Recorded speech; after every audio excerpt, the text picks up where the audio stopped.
आताच्या मुख्यमंत्र्यांना पट्ट्याची गरज लागत नाही। नाव न घेता देवेंद्र फडणवीसांचं पहिल्यांदाच उद्धव ठाकरेंच्या मानदुखीवर बोट। 2019 ला कट्यार पाठीत घुसलीचा प्रयोग झाला, मग 2022 ला आम्ही प्रयोग केला, आता होती गेली कुठे। सत्तांतरावर फडणवीसांची नाट्य परिषदेत न फटकेबाजी। आम्हाला श्रद्धांजली अर्पण होते की आम्ही शहीद होतो ते 10 तारखेला बघून घेऊ।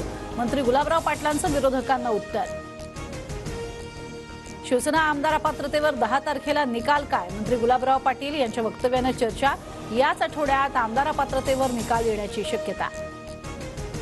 जरांगेंच्या आंदोलनावरनं आंबेडकरांची भूमिका चर्चेत। आधी ज्यांचा अधिकार त्यांना ओबीसी आरक्षण मिळण्याची भूमिका, नंतर आरक्षणासाठी जरांगेंना वेगळं ताट घेण्याचा ओबीसी मंचावरनं सल्ला। राज ठाकरेंनी खालापूर टोल नाक्यावरील वाहतूक कोंडी सोडवत रुग्णवाहिकेला वाट करून दिली, टोल अधिकाऱ्यालाही झापलं।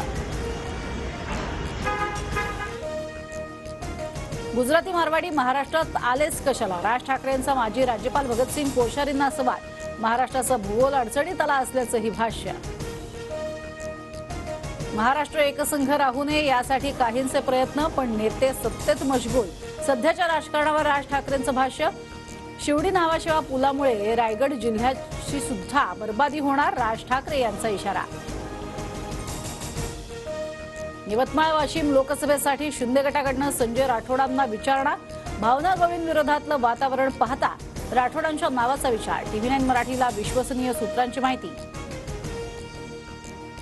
शिंदे गटाच्या यवतमाळच्या खासदार भावना गवळींच्या संस्थेचं खातं आयकर विभागानं गोठवलं। भाजपला गवळींना तिकीट द्यायचं नाही म्हणून कारवाई। ठाकरे गटाच्या सुनील महाराजांचा दावा। मंत्री शंभूराज देसाईंना सोशल मीडियावरती अश्लील शिवीगाळ। शिंदे गटाचे तालुका प्रमुख काकासाहेब जाधव यांच्यावर कराड पोलीस ठाण्यात गुन्हा दाखल। रात्री उशिरा एक जण ताब्यात। आगामी लोकसभा निवडणुकीसाठी भाजपच्या बैठकांचा धडाका। भाजपच्या प्रवक्त्यांसह विविध सेलच्या आज बैठका। बैठकीत भाजप प्रदेशाध्यक्ष बावनकुळे मार्गदर्शन करणार। खासदार श्रीकांत शिंदेंना यंदाचा संसदरत्न पुरस्कार।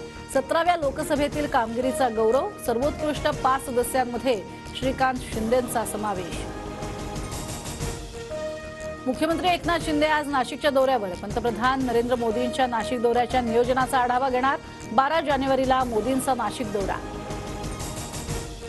महाराष्ट्रात काही ठिकाणी बॉम्बस्फोट घडवण्याची धमकी। नागपुरातल्या रामन विज्ञान केंद्र उडवण्याची मेलद्वारे धमकी, मात्र पोलिसांच्या सर्च मोहिमेत काहीच नाही। पुणे शहराच्या मध्यवर्ती भागांमध्ये पाणीपुरवठा विस्कळीत। 22 जानेवारीपर्यंत नव्या जलवाहिन्यांचं काम सुरू राहणार। शहरातील अनेक भागात कमी दाबानं होणार पाणीपुरवठा।